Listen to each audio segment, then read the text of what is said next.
Sa bawat hakbang ni Angel, may laban siyang tahimik na dinadala araw-araw, ang hirap sa kanyang paglalakad dahil sa kondisyon ng kanyang tuhod.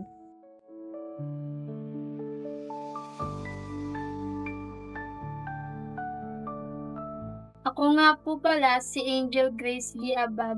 Araw-araw, kailangan niyang pagdaanan ng hirap, lalo na ang kanyang paglalakad papunta sa paaralan.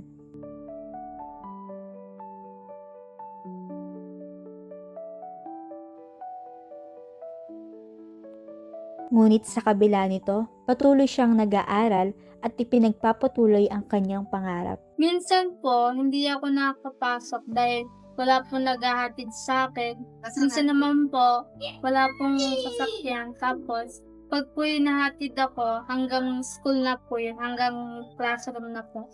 Tapos, ganun din po kapag susunduin ako. Sa bawat araw ng kanyang paglalakbay, pamilya ang nagsisilbing sandigan ni Angel. Hindi po kasi nangako po ako sa magulang ko na tatapusin ko po yung pag-aaral ko para po makatulong ako sa kanila.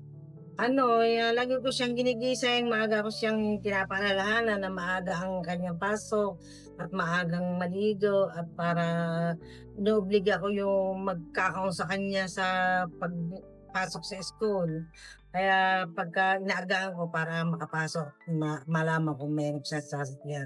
Parang nahihirapan ako na sa kanya na yung nainiisip ko yung bubuhat sa kanya habang ada papasok, gano'n ang sistema niya.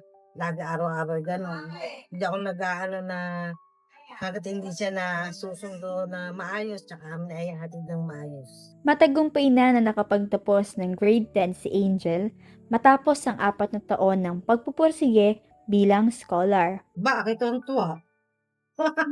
Tuwang-tuwa ako naka-graduate ng kahit walang Ang pag-graduating ko din diyan yung nagpapasal sa kanya. Ang lolo Digo niya at saka si lolo Kenneth niya. Ayun, kung di dahil sa kanya, ay hindi makakatapos siya ng makakagraduate siya.